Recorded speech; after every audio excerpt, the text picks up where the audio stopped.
Getting engaged. This is part 2 of my journey from being single to getting engaged. Getting engaged.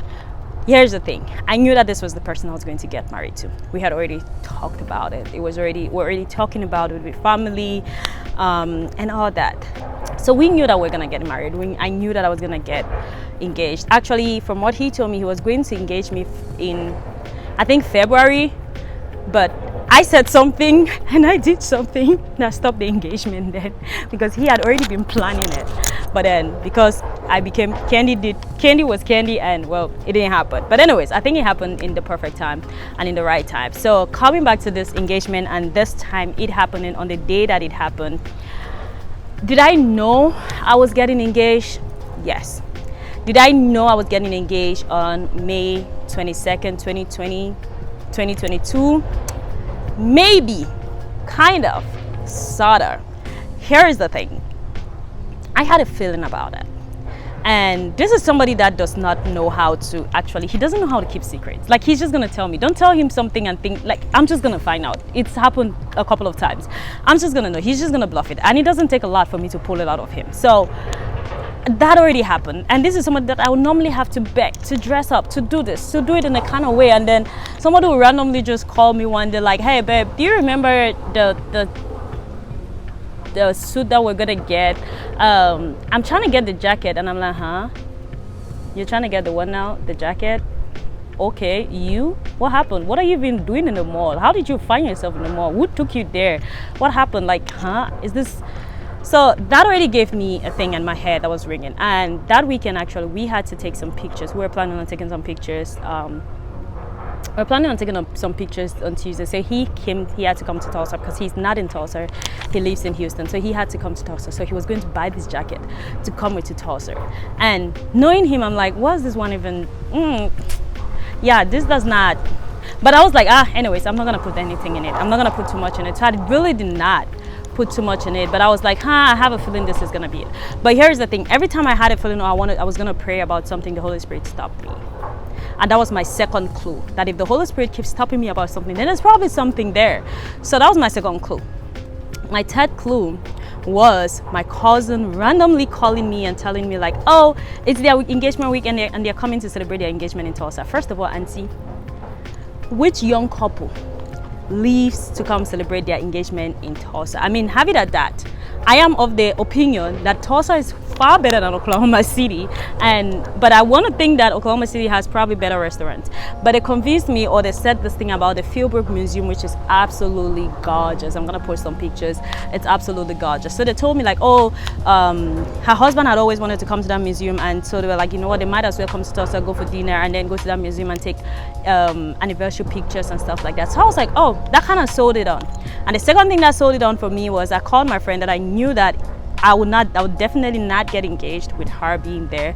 I did not really call her, but that even when we were speaking, and she was just from work on Saturday night, and she was in her uniform, and we're talking about church tomorrow, pretty much what we're doing the next day and stuff like that. We're just, chit-chatting and stuff. So that alone also kind of like sold it to me, because I was like, it's not. So that day, so I really tried to get and honestly, the other part of it was I did not want to get my hopes up and get discouraged, and then it never happened. Why? Because I had told this guy, like, normal me, on a normal basis, I would have loved I love the go out there. I love the go out, picture taking, romantic kind of proposals. But at this point in my life, and just with everything that we had going on, I did not care for it. I really did not care. And I had told this boy, like, uncle, just give me the ring. Just forget about it. Let's not be doing these things. Just give me the ring. But he did not. He wanted to make it special. He wanted to do this. And I'm just like, you guys are just stressing my life. You're stressing my stress. And I don't want to stress my stress. So people, just cut it out. Let's just do this. So people get that. But anyways, so he really wanted to make it special, and he did put an effort, and it was actually absolutely special. So I definitely loved it. Next day, we go to church. First of all, the first thing is the dress that I wore on my proposal is not the same dress that I wore to church. I woke up that morning, the Holy Spirit asked me to wear the dress, and he actually, like, my fiance has seen me in that dress before, and one of the things that he told me was he really liked me in that dress. He had told me like, oh, you really look good in this dress. He really liked me in that dress. So that morning the Holy Spirit had told me, you see, the Holy Spirit, he knows his children, and he be knowing what we want, and he knows all these things. So I was thinking about what to wear, and the Holy Spirit asked me to wear that dress, but I was being stubborn. Like, when I was thinking about something to wear, and it was just like a brown dress, and I was like, I knew definitely the dress, but I was like, you know what, I'll do something else brown. And if you notice that day, I wore a brown top, not a brown dress. Just because, why? Candy, why? Now that I think about it, it's so silly, because honestly, I think, no, it was not cold that day. I wasn't trying to be more comfortable. I don't know why, but I just decided to wear the brown top. So here we are, we go to church and we have a good time at church, we come back. Meanwhile, I did not know that this thing had been planned for 1 p.m. I had absolutely no clue. We get out of church and I'm like, okay, let's go get the jacket that you wanted to get. Let's go to the mall, let's go get this jacket and stuff like that. And he's like, forget about the jacket. I don't want the jacket anymore. I did not end up getting it. It's not necessary. And in my head, I'm just like, no, you really wanted that jacket. Let's just get it and stuff like that. And we have to go meet my cousins later. Maybe you can wear that when we're going there. And he was not just having it, but he was like, okay, let's just go to the mall. We went to the mall. We did not end up getting the jacket. And I was just entering from one store to another, and stressing this man's life. Like, I did not understand the stress that he was in. I really did not understand the stress that he was, because at this time in my head, it was nothing. Left the mall, I went to Target. What did I go to do at Target again? I cannot remember.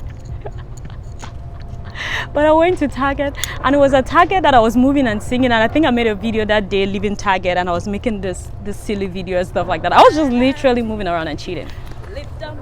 And it was like, before we know it, before we got home, it was like 2 something, and I tell you, this guy was driving like a mad person that day. I was like, uncle, what is doing you? Are you okay?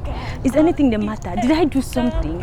Are you offended? Why are you driving this way? Do you want me to drive? At some point I told him like, please let me drive, because I don't understand. We'll get into an accident. Little did I know that he was just very, very nervous. He was just very nervous. And I'm like, and at that point even people were waiting and they were texting him back and forth, and he did not even like, So I got home and ate, and I just wanted to go to sleep. And this guy calls me and he's like, what are you doing? I'm getting my things out of the car for us to go. And I'm like, well, my cousin has still not come. So because my cousin has still not come, here is what I want to do. I want to go to sleep. Mind you, this is about 2 something or 2:30 or so. And I'm like, I want to go to sleep. And he's like, go to sleep how? And he's like, okay. He comes out of the car. He brings up like his things, like some of the clothes, because he left the place that he was staying at and came to my place, and he brought his clothes and stuff like that. And uncle, when I was ironing his clothes to change, and I'm like, why are you changing? It's just my cousin and they are not even here yet. And he's like, well, let's go out, we're going out. And I'm like, going out to where? Why are we going out? The only person we're going to see is my cousin today. And I asked you yesterday, are we going anywhere else? He said no. Why do I need to be changing to go to where until you're even asking me to go change? And this is somebody that normally doesn't dress up, and then he's going all out in terms of like onto even ironing and prep. And I'm like, I'm just like, whatever you're doing, I'm not going anywhere. Just go where you're going, and I'm just gonna go to sleep. And he said it with this authority in his voice, and I know when he says that, it's like he's really serious. And I'm just like, oh my God. And then I call my cousin, and my cousin was like, well, we are still on our way, blah blah blah blah blah blah. And I'm like, well, I'm really going to go to sleep. And I'm like, okay, when you guys come here, just call me. So when he insisted, I went and finally dressed up. And when I went to dress up this time around, I still had that brown dress. So this time around, I obeyed, and I wore the brown dress, which resulted to me wearing the brown dress and the jacket on top of it. And he really liked that brown dress, so I wore the brown dress, and I was like, okay, whatever, let's go. And little did I know that people were already waiting. And actually my cousin, by the time I finished putting on my dress, I now started with my hair. I was like, okay, I want to change the style of my hair, I want to do this. And he's just like, can you just stop and let's go? And then I think he texted my cousin to call me. My cousin called me and he's like, okay, we are here, where are you? Can you meet us at the Filbert Museum and stuff like that? I was like, okay, I'm coming and stuff. So that's how I finally got out of the house. We'll go to the museum. And all this while, every time I asked a question, like I said before, the Holy Spirit stopped me. So I kind of had a feeling at the back of my mind that this may be that proposal. But I did not again want to raise my expectations, and then it doesn't happen and I get to be like, uncle, just give me the thing. You push it, just forget. What is wrong with you? Just do. And because he really wanted to make it special, I really wanted it to be special, because I knew that if I just prayed a little bit, it would have probably come out of him. And honestly, the Holy Spirit just helped me shut up. Here we are, we go to the Fabric Museum, and oh, there's this jacket, this red jacket, for the engagement pictures. There's this red jacket that is all over the place in that red jacket, and I refuse. I'm like, how you wear a baby pink pants and a white shirt and you want to hold a jacket that has red, yellow, and everything in the wall in? No, this colors does not match. And he's like, what is it with you and always matching and coordinating things? I'm like, wait, it doesn't work out. You cannot mix this and this and this color. No, it doesn't work out. That's not how you dress. Please throw that jacket, keep it in the house, do something with it. Don't do that. I did not know that uncle was using that jacket to hide a ring. I had no idea. I did not know.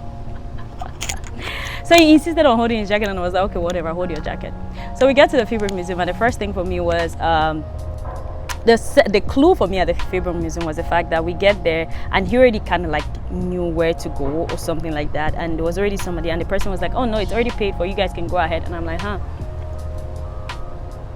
And nobody's coming to take us. And I call my cousin and I'm like, oh, we are here. And then they're like, okay, just follow this direction. And I think, and my fiance was like, oh, I know the way, I've been here before and stuff like that. I was like, okay, let's go.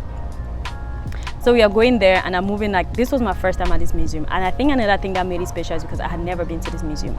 Mind you, every natural place in Tulsa, I have tried my best to go there. I've been to the zoo, this place that I am in. I've been to the Botanic Garden. I've been to a lot of places. And the Fabric Museum is one place that I'd always wanted to go to. But for whatever reason, I just never did. I don't know why. I just never did. And I think that made it even more special because it was my first time at the museum, and it's absolutely beautiful. So when I walked out into that garden, it was like, wow, this is breathtaking. This is absolutely gorgeous. So I was just excited, and I took out my phone and I actually made an Instagram video. I posted it on my Instagram story, and I was just like, oh my God, this place is so beautiful. How have I never come here? And then as I was saying that, and I saw my my sister's fiance with a camera taking pictures, and I'm like, I thought people were taking you guys pictures. How come you guys are the ones taking your own picture? And there was this other guy there taking pictures, but I don't know the guy, so I did not really think too deep into it because, again, I do not know the guy. And I'm moving there, and I'm asking my sister, like, which weird people come to Tulsa to celebrate their anniversary? I mean, how weird are you? How weird are you to come to Tulsa to celebrate your anniversary? So I'm doing that, and I'm climbing. I'm saying that from down. Typical loud Kanzi is always going to be loud. So I start from down where I was, and I'm saying that, and I'm walking, and I'm going up the stairs to go meet them. Now, as I finished walking up the stairs, little did I know that there were people hiding in the building or whatever thing that is in there. I walk up the stairs, and people start coming up one by one. And then, first of all, as I'm walking up the stairs, I see my sister's child taking a video of me, and I'm like, why are you taking a video of me? And then the person that I did not know that was a photographer is now taking a picture of me and taking a video of me. And then my sister's husband is taking a picture, and just everything is on focus on us. And I'm just like, is it because I just came here? Why are you guys doing this? And my fiance was behind me at this point. And then as I was walking up the stairs, I saw people now started coming up, and that's when it hit me like, yep, it really is this day. And my first reaction is laugh. That's my coping mechanism for every weird, awkward situation that I find myself in. Laugh. Because it's impossible to melt to the ground. So the only thing I can do is what? Laugh. And I just started laughing. Good to see you. Molly. Hey, Hi. there's someone kneeling down. This is beautiful. You know what? Are you okay? I don't know. It's okay to cry. It's okay. Cry? Can you let him talk? But what was most amazing for me is he had the most important people there. My friend that I had just spoken to last night that left work was there. That was a shock for me. When she came out, her and her fiance, I was like, how is it possible? How are you here? Are you not supposed to be in Texas? Are you not supposed to be like, did you not say you were doing this? What? How? That was the shock of my life. And this guy is standing on his knees. He's already bending on his knees, and I am just standing there like, wait, how are you here? Wait, how are you here? Oh my God. And then I'm telling you, he had the most important people there. He had the most important people there for me. And it's like, we have this mutual friend of, and I was like, wait, he's normally, like, he's a pastor and he's normally not even supposed to be in Tulsa. He pastors in Colorado every weekend, but because of me, little small me, he was in Tulsa. My battery is going dying down. Because of little small me, he didn't go. He had to cancel that weekend. And he was here. That was also another shock for me, because I was like, you are supposed to be in Colorado. You are supposed to be pastor in Colorado today. How are you even here? Like, wait, what? Huh? That was literally my reaction. So this guy was standing on his knees and I was just wowed at the people that were there. That was it for me. That was it for me. So everything that he was saying when he got down there, I was just like, I probably heard some words, but I just wanted to melt. And my reaction was either looking at those people or just laughing and trying to, and then my legs started shaking. That's what happens when I'm nervous or when I'm the center of attention and I don't know what to do. My legs just start quivering and shaking. My legs were literally shaking and I didn't know what to do. And I did not even realize that this guy was kneeling down for about 2 minutes. I honestly did not realize.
I've actually been to Transformation Church and it's like 5 minutes or less from my house, but I've never been there.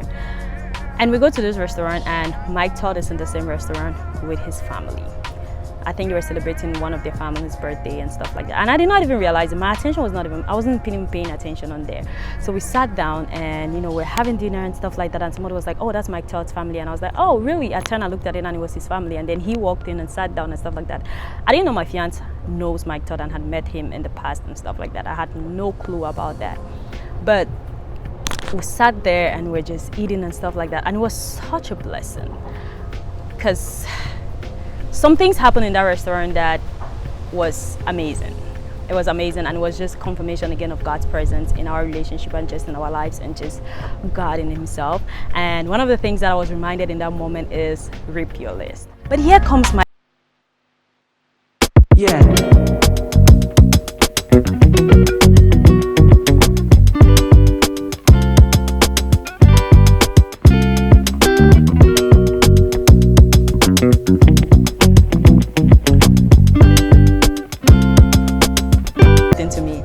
I remembered the rip your list. Seeing Mike Todd reminded me of ripping the list. And I'm looking at the fiance, the person that I just said yes to, and I'm like, definitely, if I did not rip this list, I would not be sitting here with you today.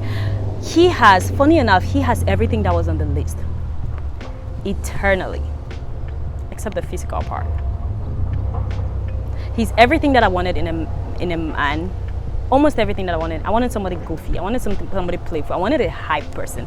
I wanted somebody that was like mushy, and he's that kind of a person. I wanted a real hype man. I wanted somebody that is like character-wise, a person is good, integrity.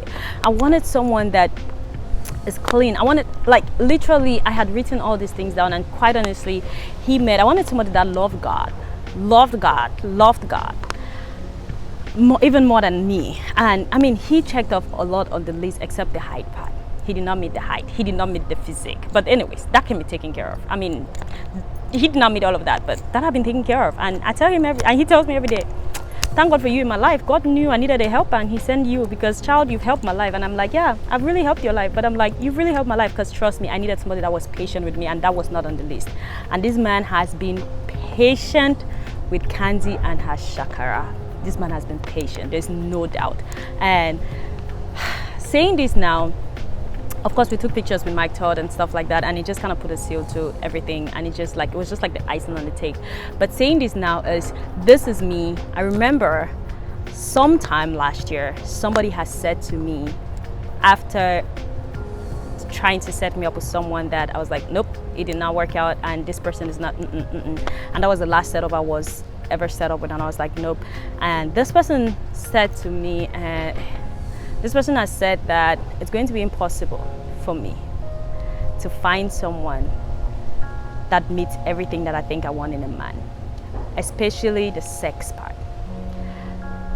The way she put it was this: I don't think you're going to find somebody that's not going to want to cohabitate with you or even have sex with you before marriage. With men these days, with everything these days, it's impossible. It's not going to happen. But I am here as a testimony to tell you, my dear sisters, it is possible. There are still men out there. I tell you this, my fiance, aside of the fact that he loves God, physical touch is his primary love language. But again, he's that mushy, touchy person. He's like a very emotional person, and just sex is his thing, if I can say that. But I can tell you this today, I am here as a testament to my dear sisters all over the world that it is possible. God can do it. There are still men out there that do not just want to sleep with you. There's still men out there that are not going to tell you that we must stay together for me to test and see how you are as a wife before we get married. All the ones that will tell you, let's just go with the flow. Uncle, brother, where are we flowing to? Am I a river? Am I a river? Even rivers, they know they are flowing into an ocean somewhere, or a river bank somewhere. Why do you want me to be flowing? Am I a tap that I'll just be flowing? Who will turn me off? Where am I flowing to? First of all, tell me, why am I just going down the drain? Like, no. There are still people out there, there are still men out there that will not just want to say, let's go with the flow. Men of purpose, men with a vision, men that will honestly honor you, honor God, and just respect you as a person, that you even desire this thing. So please, my dear brothers and sisters, my dear sisters especially, do not succumb for the thing of like, this must happen, I must have sex with a man, or if this person says if we don't have sex, this is the end of it. Yeah, let it be the end of it. Trust me, I have been in that situation. I've heard some things. I have heard some things in my journey with just choosing to honor God with my body, and choosing to honor God in marriage and the way that I do marriage, or the way that I meet a person, or how I date. I have heard some things, but I am here as a testament to the fact that when you delight yourself in God, when you put God first, He definitely gives you the desires of your heart, and He not only gives you, but He puts it with an icing or a cherry on the McFlurry, or a cherry on the, I don't know why I said McFlurry, on the milkshake, on whatever thing. You put whatever thing you like on there, because I mean, now I want some Chick-fil-A milkshake. But God will truly give us the desires of our heart when we trust in Him and when we rely on Him. And yeah, I think there was something I was going to say, but maybe I'll remember later. But yeah, that's the story of how I left from being totally single last year to getting into a relationship, and now being to my beloved fiance and soon to be husband. And if you have loved this video, there's definitely going to be more coming around, and yeah, stick out for more, and let me know what you think, what your questions are, and whatever thing, and drop your suggestions down below. Encourage somebody else that is in this journey, or that's just struggling to be content with who they are as a single person, or struggling to love themselves as a single person.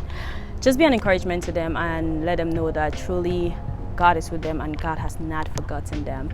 And in due time, when the time is right and when he's done working with them, when he's done working with a partner, he's going to bring them together. Because here's the thing, another thing I think I missed was the fact that while God was preparing me, he was also preparing my fiance on the other side. Like, he had his own season of preparation, and I think at some point he'll happily get on this channel and, like, you know, share his own part of the story, and we'll obviously talk about detailing into how we met, because trust me, this is not all of it. There is more to the story, but in due time you'll find out. But now, this is all I have for you today. Thank you for watching. Bye bye.